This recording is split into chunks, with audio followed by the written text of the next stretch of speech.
Hello friends, good morning. मैं चंद्रशेखर आपका अपना यूट्यूब चैनल आसो लर्न क्लासेस में आपका हार्दिक अभिनंदन करता हूं। फ्रेंड्स, आज हम लोग बात करने वाले हैं संविधान के उद्देशिका या प्रस्तावना के बारे में, जो एग्जाम पॉइंट ऑफ व्यू से काफ़ी इंपॉर्टेंट है। यहाँ से अक्सर एग्जामों में प्रश्न देखा जाता है। चलिए चालू करते हैं आज का सेशन। और उद्देशिका या प्रस्तावना या फिर इंग्लिश में इसको क्या बोलते हैं, प्रीएम्बल, इसके बारे में आज समझते हैं। तो क्या होता है कि हमारे संविधान जब बनता है यानी संविधान सभा जब बनता है, तो संविधान सभा के जब तीसरी बैठक होता है, आपका संविधान सभा के तीसरी बैठक यानी आपका कितना 13 दिसंबर 1946 को संविधान सभा के समक्ष, किसके समक्ष, तो संविधान सभा के समक्ष आपका क्या होता है, पंडित जवाहरलाल नेहरू के द्वारा, पंडित जवाहरलाल नेहरू के द्वारा क्या होता है, आपका उद्देश्य प्रस्ताव को पारित किया जाता है। ठीक है, और आपका संविधान सभा के समक्ष रहते हैं। और संविधान सभा के जो समक्ष जो तीसरी बैठक के जो अध्यक्ष रहते हैं, वो आपका कौन रहते हैं, तो आपका डॉक्टर राजेंद्र प्रसाद रहते हैं। कौन रहते हैं, डॉक्टर राजेंद्र प्रसाद। तो ये क्या होता है कि 13 दिसंबर को, मतलब 13 दिसंबर 1946 को क्या होता है कि संविधान सभा के समक्ष रख दिया जाता है। लेकिन संविधान सभा ने उस दिन इसको स्वीकार नहीं किया था। तो संविधान सभा ने इसको कब स्वीकार किया गया था, तो संविधान सभा ने क्या करा, इसको आपका 22 जनवरी 1947 को इसको क्या करा गया, तो इसको स्वीकार कर लिया गया और आपको यहाँ पे इसको आने की जोड़ दिया गया। ठीक है, अब इसके बाद आपका समझते हैं कि इसमें क्या होता है कि इसको कौन क्या क्या कहा गया है उद्देशिका। जैसे संविधान के आपका क्या कहा गया है उद्देशिका को, तो आपका संविधान की कुंजी, ठीक है, क्या कहा गया है, संविधान की, भारतीय संविधान की कुंजी किसे कहा गया है, तो आपका प्रस्तावना को कहा गया है। और क्या कहा गया है, तो प्रस्तावना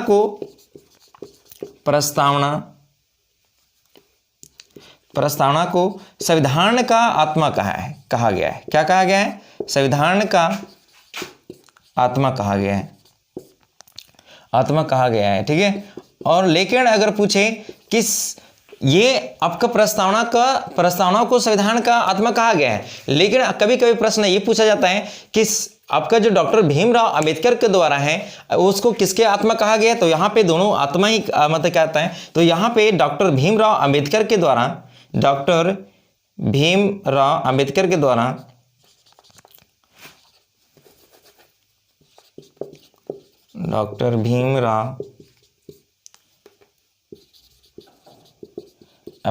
द्वारा क्या होता है, ये किसको आत्मा कहते हैं संविधान का, तो ये आपका संवैधानिक उपचार को कैसे कहते हैं, संवैधानिक उपचार को आपका भारतीय, यानी कि यहाँ पे बोला जाता है कि ये क्या है, आपका संवैधानिक उपचार को कहते हैं भीमराव अंबेडकर आत्मा कहते हैं। ठीक है, संवैधानिक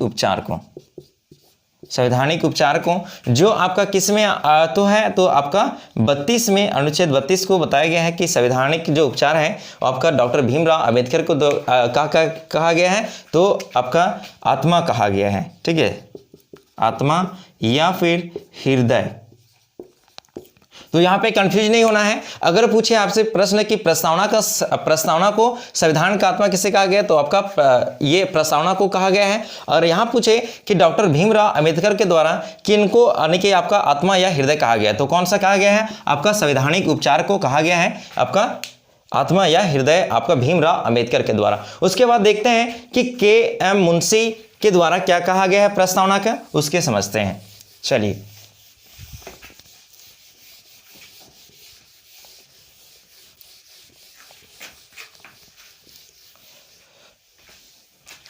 तो क्या होता है कि के.एम. मुंशी क्या कहते हैं, इसे राजनीतिक जन्म पत्री कहा है। यानी क्या कहा है के.एम. मुंशी ने इसको, यानी प्रस्तावना को के.एम.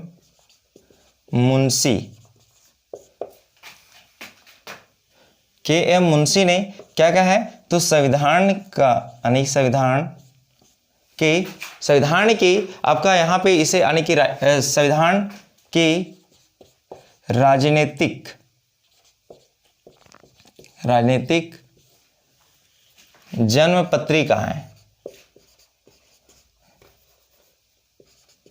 जन्मपत्री कहाँ है? किसके द्वारा कहा गया है? तो आपका के.एम. मुंशी के द्वारा कहा गया है, ठीक है। और आपका देख लेते हैं तो सुभाष कश्यप यानी कि सुभाष कश्यप ने इसे क्या कहा कि अगर संविधान शरीर है तो प्रस्तावना उसकी आत्मा है। किसने कहा इस तरह से?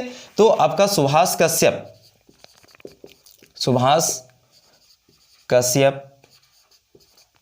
कश्यप ने इसे क्या कहा कि अगर संविधान की क्या है? तो संविधान इसे क्या कहा कि संविधान शरीर है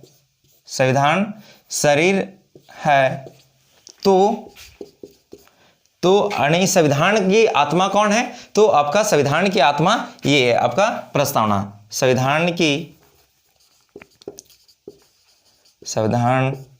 की आत्मा है। क्या है? आत्मा है, ठीक है। ये आपका मतलब सुभाष कश्यप के द्वारा कहा गया। और क्या कहा गया? तो प्रस्तावना उसकी क्या है? प्रस्तावना उसकी आत्मा है और ये मतलब प्रस्तावना आधारशिला है तो संविधान उस पर कड़ी अष्टलिका है। क्या है?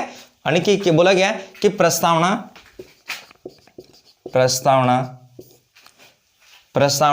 उसके क्या है? तो प्रस्तावना जो है वो क्या है? आधारशिला है। क्या है? प्रस्तावना आधारशिला है तो संविधान की क्या है ये? तो संविधान की यानी कि तो संविधान उस पर खड़ी अष्टलिका मतलब करने को पता है इसी के ऊपर सारा मतलब जो जिक्र किया गया है ये इसी के ऊपर है। तो क्या कहा है? तो संविधान की क्या है ये आपका? उस पर खड़ी अष्टलिका है। उस पर खड़ी अट्टिलिका है, ठीक है। अट्टिलिका है। ये आपका किसने कहा? तो ये आपका सुभाष कश्यप ने कहा। क्या कहा कि इस संविधान की शरीर है तो संविधान की आत्मा है, ठीक है। प्रस्तावना क्या है उसका? सॉरी यहाँ पे आप जोड़ सकते हैं, ठीक है। प्रस्तावना उसकी आत्मा है, ठीक है। प्रस्तावना उसकी आत्मा है आपका। और प्रस्तावना आधारशिला है तो फिर संविधान यानी कि संविधान की जो प्रस्तावना है उस पर क्या है आपका? खड़ी एक अट्टिलिका है, ठीक है। ये आपका किसके द्वारा कहा गया है? तो आपका सुभाष कश्यप के द्वारा कहा गया है। अब समझते हैं कि इसको जो भीमराव अंबेडकर थे इन्होंने क्या कहा? तो भीमराव अंबेडकर ने संविधान को एक पवित्र दस्तावेज कहा है। क्या कहा है? डॉक्टर भीमराव अंबेडकर ने संविधान को एक पवित्र दस्तावेज है। ये आपका किसके द्वारा कहा गया?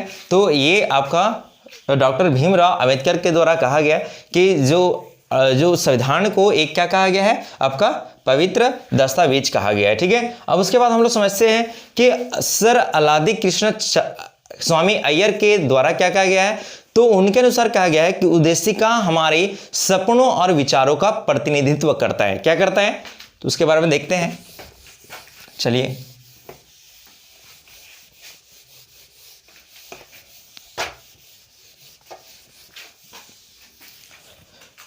तो आपका सर अलादी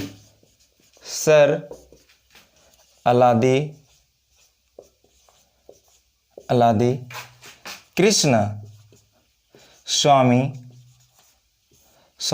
अय्यर ने क्या कहा है इसको? तो कहा कि जो यानी कि इसके अनुसार क्या कहा गया? उद्देशिका हमारे सपनों क्या है? उद्देशिका हमारे सपनों यानी कि सपनों और विचारों का प्रतिनिधित्व करता है। क्या करता है? प्रतिनिधित्व करता है। करता है। ये किसके द्वारा कहा गया? तो ये आपका सर अलादी कृष्णा स्वामी अय्यर के द्वारा कहा गया, ठीक है। और आपका जो भारतीय संविधान की कुंजी किसने कहा? तो इसके बारे में समझते हैं। तो भारतीय संविधान में भारत का संविधान की कुंजी, संविधान का कुंजी किसके द्वारा कहा गया? तो ये एक रहते हैं, इनका नाम क्या है? तो अर्नेस्ट वाकर महोदय ने कहा। क्या कहा? किसने कहा? तो अर्नेस्ट वाकर महोदय ने कहा। क्या कहा?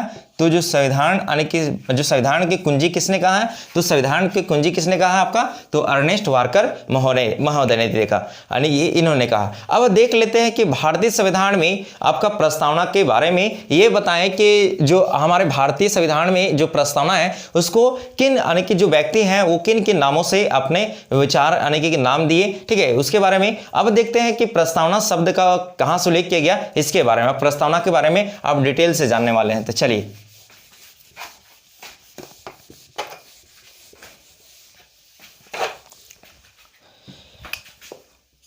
तो सबसे पहले जानते हैं कि हमारे भारतीय संविधान में ये प्रस्तावना जो है ये कहां से लिया गया।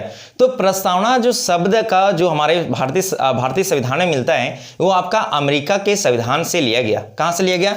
तो प्रस्तावना का जो है, ठीक है, प्रस्तावना का शब्द कहां से लिया गया? तो ये अमेरिका के संविधान से लिया गया है। कहां से लिया गया है? अमेरिका के संविधान से लिया गया है। तथा इसमें जो प्रस्तावना की जो भाषा है, क्या है? प्रस्तावना की भाषा ये आपका कहां से लिया गया है? तो ये आपका कहां से लिया गया है? तो ऑस्ट्रेलिया, ठीक है, कहां से लिया गया है? ऑस्ट्रेलिया के संविधान से लिया गया है, ठीक है, ऑस्ट्रेलिया के संविधान से लिया गया है आपका प्रस्तावना की भाषा।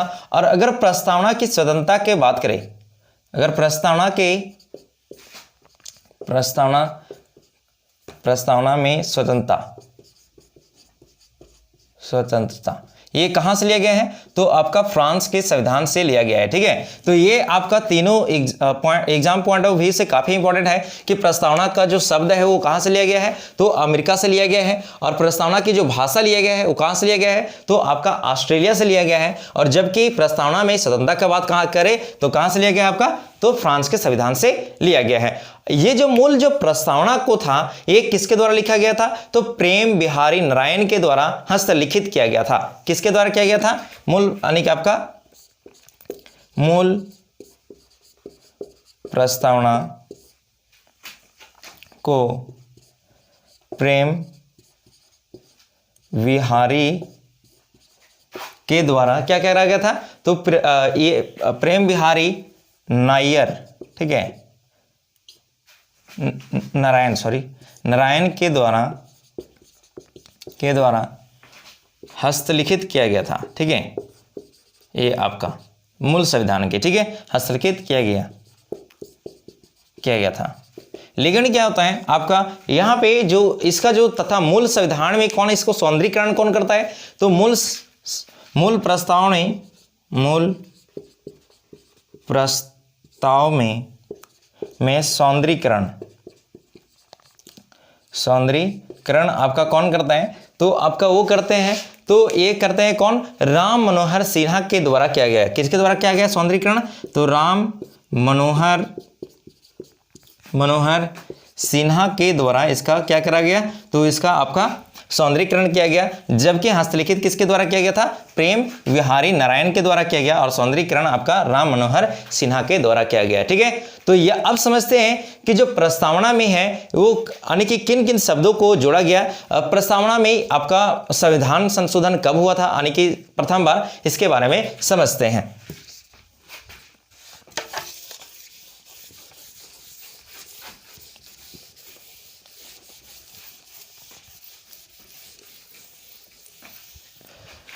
तो सबसे पहले समझते हैं कि प्रस्तावना में क्या होता है कि आपका फर्स्ट टाइम, ठीक है, यानी कि प्रथम बार आपका 42वें संविधान संशोधन 1976 में किया गया और इसमें 3 प्रमुख शब्दों को जोड़ा गया। तो प्रस्तावना में प्रथम बार संविधान यानी कि आपका कब किया गया संशोधन? प्रथम संशोधन संशोधन प्रस्तावना में आपका 42वां संविधान संशोधन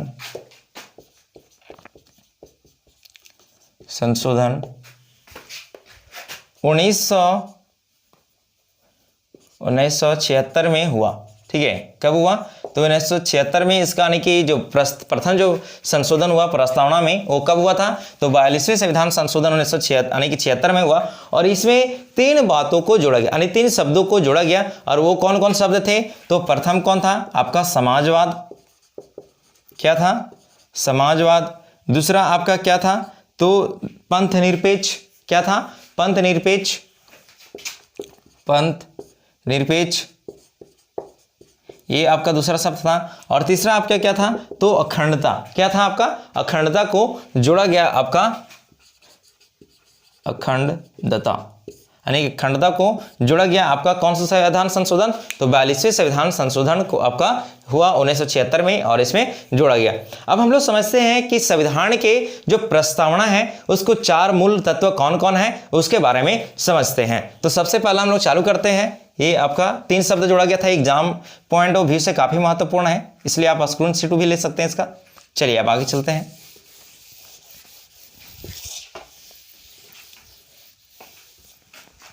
तो सबसे पहले समझते हैं कि संविधान के यानी कि प्रस्तावना के 4 मूल तत्व कौन कौन हैं। इसका समझते हैं। प्रस्तावना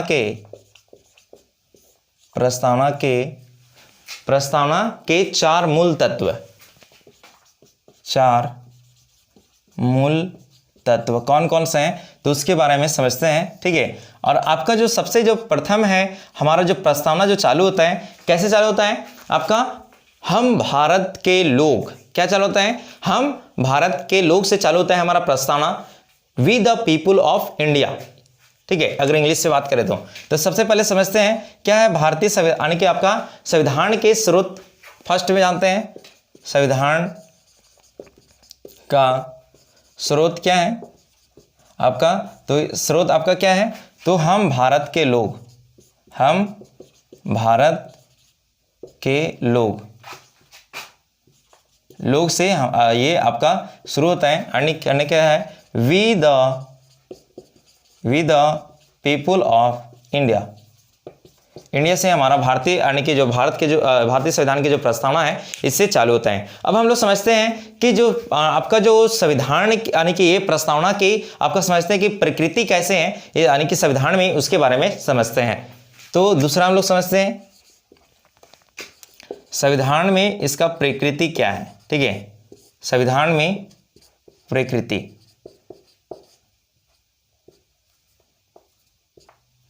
क्या है उसके बारे में। तो सबसे पहले समझते हैं कि जो इसमें जो पहला जो आप देखेंगे पॉइंट। ठीक है, तो आपका सबसे पहले संपूर्ण प्रभुत्व संपन्न क्या होता है उसके बारे में समझने का प्रयास करते हैं। तो आपका सबसे पहले जो होता है आपका क्या होता है? संपूर्ण प्रभुत्व संपन्न इसके बारे में समझते हैं। ठीक है, यानी कि आपका संपूर्ण प्रभुत्व संपन्न का क्या है हमारे भारतीय यानी कि प्रस्तावना में क्या इसका क्या है इसका प्रक्रिया। तो कहने का मतलब ये है कि आपका जो संपूर्ण प्रभुत्व संपन्न का मतलब यहाँ पे क्या होता है? तो जितने भी आंतरिक हो या बाह्य निर्णय लेने में भारत क्या है? ये खुद सक्षम है। ठीक है, तो इसको क्या इसको कौन सा शब्द से किया गया? तो संपूर्ण प्रभुत्व संपन्न। कहने का मतलब ये है कि भारत अपना बाह्य एवं आंतरिक निर्णय स्वयं लेता है। ठीक है, यह लेने में ये क्या है? सक्षम है आपका। ठीक है, तो ये आपका क्या है? संपूर्ण प्रभुत्व संपन्न, ये बताता है। उसके बाद आपका दूसरा शब्द देखते हैं। उसके बाद देखते हैं पंथ निरपेक्ष क्या होता है। सॉरी, उसके पहले देख लेते हैं समाजवादी। ठीक है, समाजवादी क्या होता है? तो समाजवादी का अर्थ क्या है यहाँ पे? तो हमारे जितने भी भारत के लोग हैं, ठीक है, उसको सभी समाज में सभी को समान अधिकार देना हमारा प्रस्तावना का ये शब्द बताता है कि समाज में सभी को सभी को एक अधिकार यानी कि एक समान अधिकार का बात करता है। ठीक है, ये आपका प्रस्तावना। ठीक है, उसके बाद दूसरा तीसरा देखते हैं, अगला शब्द देखते हैं। उसके बाद पंथ निरपेक्ष, क्या होता है पंथ निरपेक्ष के बारे में, उसके बारे में समझते हैं। तो पंथ निरपेक्ष,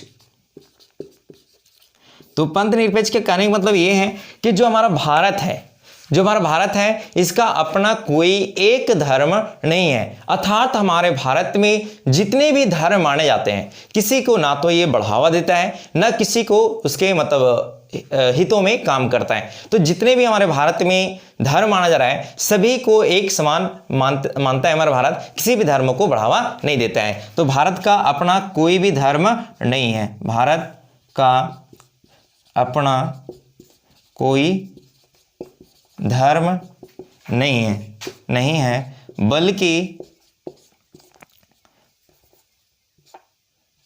बल्कि सभी धर्मों को एक समान महत्व देता है, सभी धर्मों को एक समान महत्व देता है। आपका ये कौन पंथ निरपेक्ष का मतलब ये होता है। ठीक है, तो अब हम लोग नेक्स्ट अगला शब्द देखने वाले हैं, गणराज्य यानी कि लोकतांत्रिक क्या बताते हैं हमारे प्रस्तावना में। ठीक है, चलिए मिटाते हैं इसको।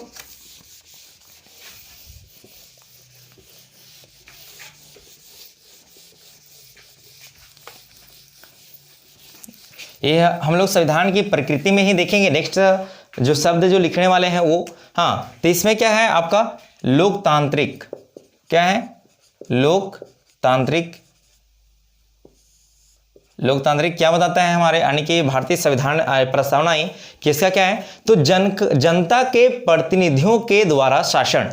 लोकतांत्रिक क्या होता है, तो यहाँ पे जितने भी जो पद हैं यानी कि जो सरकार के जैसे अंग है, वो सारा व्यक्तियों के द्वारा ही यानी कि प्रतिनिधि किसी ना, या तो वो प्रत्यक्ष रूप से चुना हो या फिर अप्रत्यक्ष रूप से चुना हो, लेकिन उसका जो ये आपका जो मोटो होता है वो आपका क्या होता है, जनता के मतलब जनता के ऊपर ही शासन करना होता है। तो लोकतांत्रिक क्या बताता है, जनता के प्रतिनिधियों के द्वारा, जनता के प्रतिनिधियों के द्वारा,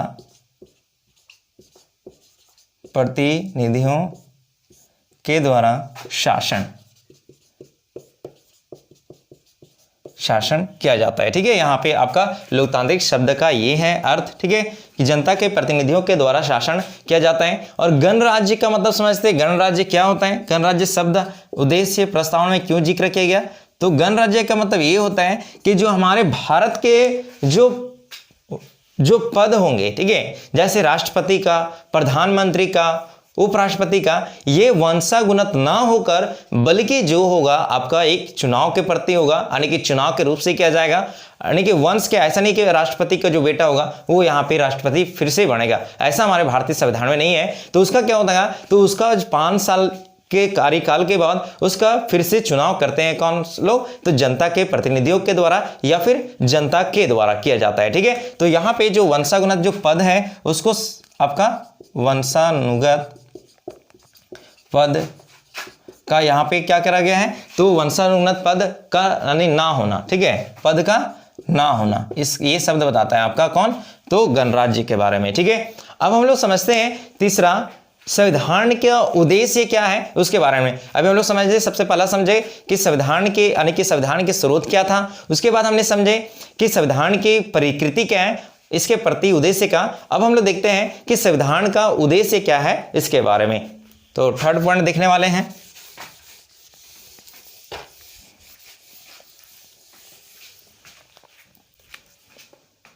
थर्ड पॉइंट देखेंगे संविधान का उद्देश्य क्या है उसके बारे में। तो सबसे पहले देखते हैं न्याय के बारे में, क्या आएगा इसमें, न्याय के बारे में। प्रस्तावना में न्याय शब्द को बारे में बताया गया है, और यहां पे आपका जो न्याय है प्रस्तावना में आपका 3 प्रकार से बताया गया है। अब देखेंगे कि कौन कौन सा न्याय है आपका।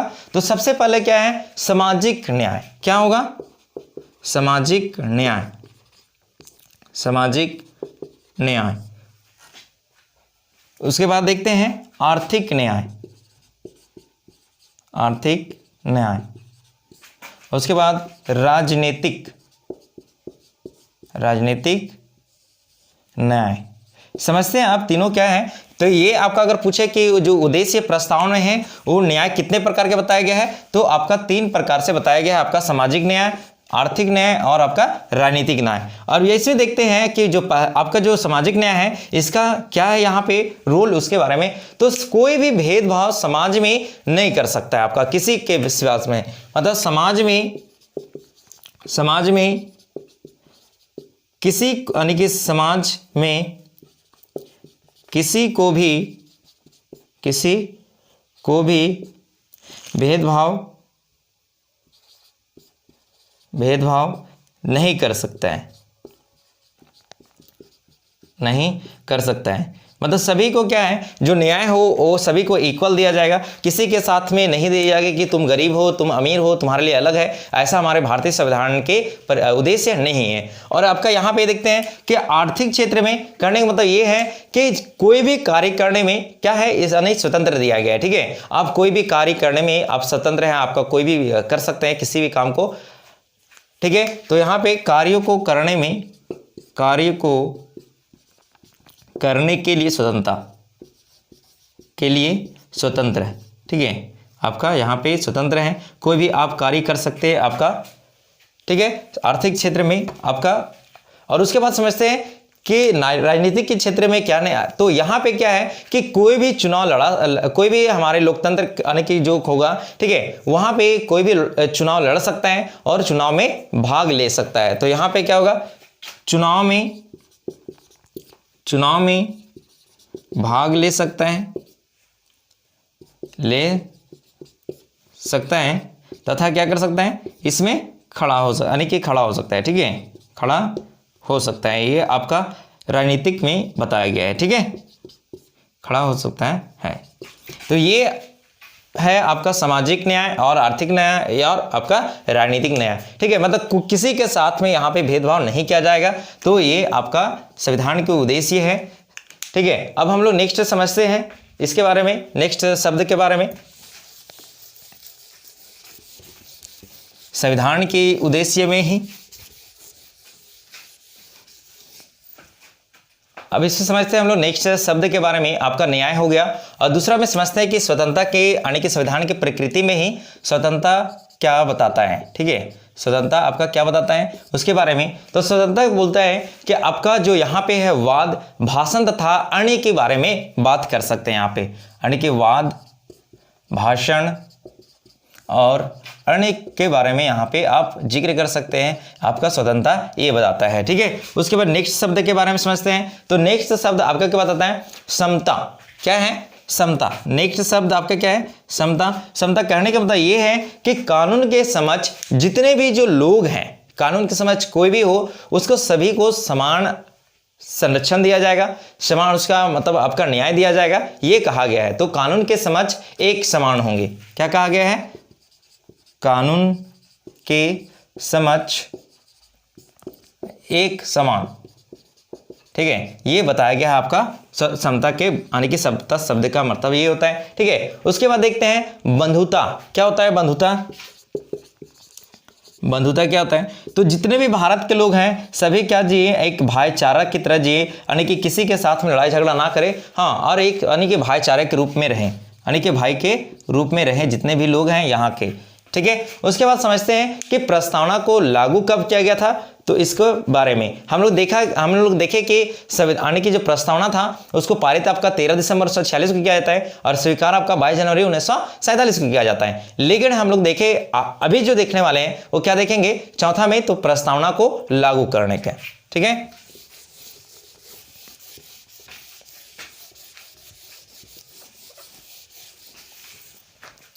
जो आपका चौथा पॉइंट होगा वो क्या होगा, तो प्रस्तावना को लागू।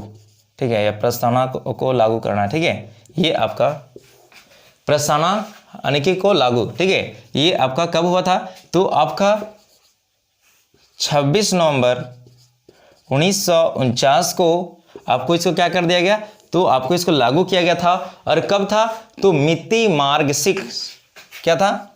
मिति मार्ग शीर्ष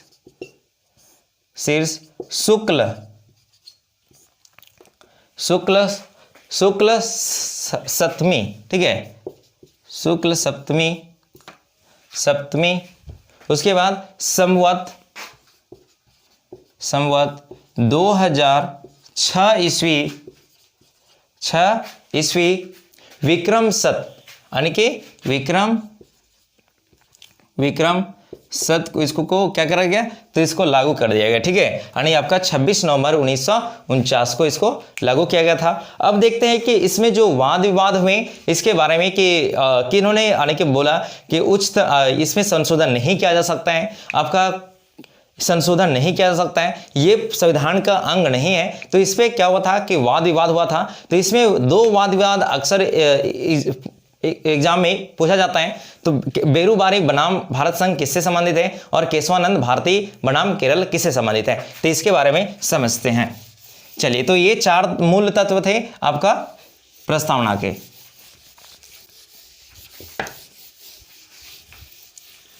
अब लोग यहां पे समझते हैं कि जो ये आपका जो प्रस्तावना है तो संविधान के प्रस्तावना को अंग है या नहीं है, तथा इसमें संशोधन किया जा सकता है या नहीं, इस पर 2 विवाद हुए। तो आपका कौन कौन है? तो आपका बेरूबारी, कौन है? आपका बेरूबारी बनाम भारत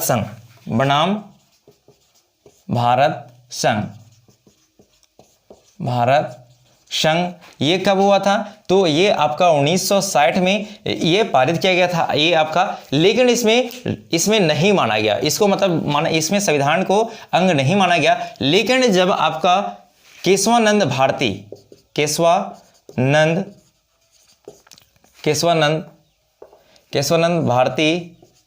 बनाम केरल जब आपका 1973 में आया, तो इसको मतलब इसमें संविधान की जो ये है आपका प्रस्तावना, उसको अंग मान लिया गया तथा इसमें संशोधन आप कर सकते हैं। अब हम लोग समझते हैं कुछ अन्य तथ्य जो उद्देशिका या प्रस्तावना से महत्वपूर्ण है। तो ये था आपका 2 वाद विवाद, उसके बारे में समझे। तो सबसे पहले क्या होता है कि इसमें एक अन्य वाद विवाद को देखते हैं। तो इसमें क्या हुआ था? तो बम्बई बनाम इंडियन ऑफ इंडिया वाद में उच्चतम न्यायालय के धारण को प्रस्तुत को उद्देशिका संविधान का भाग है, ये इसमें कहा गया था। जबकि आपका गोलकनाथ बनाम पंजाब राज्य के प्रकरण में उद्देशिका को संविधान का मूल आत्मा कहा गया है, ठीक है। उसके बाद आपका भारतीय संविधान के उद्देशिका ने भारत को क्या कहा है, ये आपका एग्जाम पॉइंट ऑफ व्यू से इंपॉर्टेंट है इसके बारे में। तो क्या है इसमें? तो भारतीय संविधान की उद्देशिका ने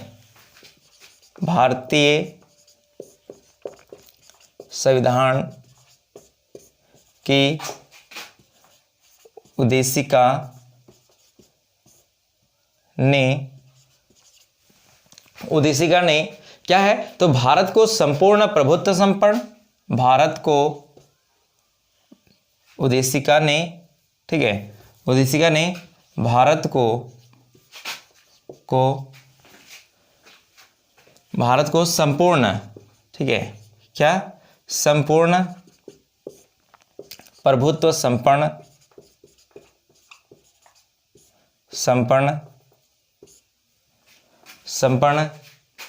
समाजवादी, क्या? समाजवादी, और उसके बाद लोकतांत्रिक,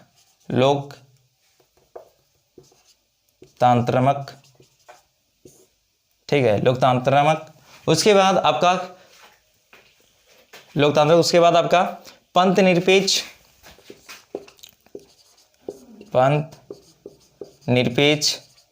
उसके बाद आपका गणराज्य, इसको मतलब आपका इसके के रूप में घोषित किया गया है, ठीक है। तो आपका कौन कौन सा शब्द इसमें इंपॉर्टेंट है? तो आपका प्रभुत्व यानी संपूर्ण प्रभुत्व संपन्न, समाजवादी, लोकतांत्रिक, पंथ निरपेक्ष और आपका गणराज्य के रूप में आपका घोषित किया गया है, ठीक है, घोषित किया गया है, ठीक है। इसके बारे में अब हम लोग समझते हैं कि क्या होता है आपका ये जो रहता है यानी कि ये जो आपका इसका जो संविधान की जो प्रस्तावना में जो प्रयोग हुआ है, ठीक है, वो आपका वी द पीपुल का प्रयोग किया गया है, आपका उद्देशिका में किया गया है। ये अक्सर एग्जाम में क्वेश्चन पूछा करता है। और उद्देशिका संविधान के विधायक निर्वाचन में सहायक है। तो आज का जो सेशन है यहीं पे समाप्त होता है। उद्देशिका या प्रस्तावना आपका संविधान की कुंजी या फिर प्रियम्बल। अब नेक्स्ट वीडियो में मिलने वाले हैं, तब तक के लिए bye bye and thank you.